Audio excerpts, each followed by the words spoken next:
Good afternoon, sir. I am Christine Pinal, and I'm going to report the lesson 2, which is the aspects of gene therapy. So, it is the therapy, the transfer of genetic materials to specific cells of a patient in an effort to initiate a biological response to fight and eliminate the diseases. So, from the word therapy, like for example, na-aksidente and then na-damage ang iyahang part sa iyahang body. So, para mapadali o ayo, kailangan niya o therapy. So, there are types of gene therapy, which is the somatic and the germline therapy. Somatic involves the manipulation of genes in cells that will be helpful to the patient.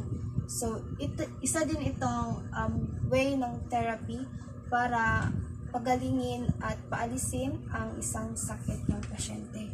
So, the second is the germline therapy.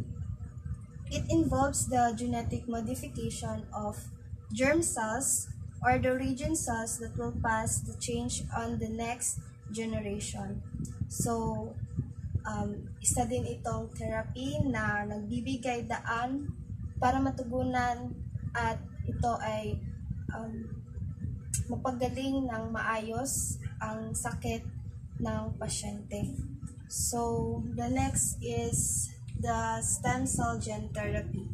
So, one of the main characteristic of stem cells that have ability to self-renew. Ito ay isang proseso ng kung saan paghihiwalayin ang isang stem cells mula sa pasyenteng may sakit. So, there are two types of stem cell gene therapy. The first is the embryonic and the somatic. So, embryonic is usually extras that have been created in in vitro fertilization. And the somatic is cells that exist throughout the body after embryonic development are found inside the different types of tissues of the body. So, we're going to move the importance of germline therapy. So, the first has potential benefits. So, when you having a therapy, kay mga benepisyo na makuha din, which is the treating interested diseases, the understanding what specific genes to do, generating more resilient, and even detecting specific of the environment. The second is to correct the genetic variants. So it is reproduce the cells of an individual, and this would be based down to future generations. So this therapy removes the heredity disorder from a family line that could possibly inherited from germ cell cells. And the last is the potential to eliminate cancer cells.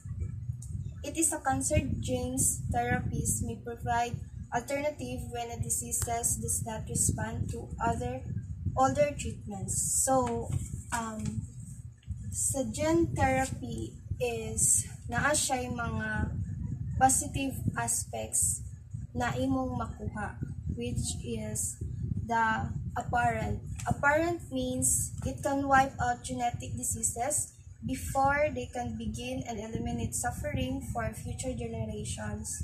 So gene therapy is very important sa mga pasyente na may mga damage sa ilahang body, which can also good technique for diseases not research yet, but it is also carry the detected genes, but we may not know it.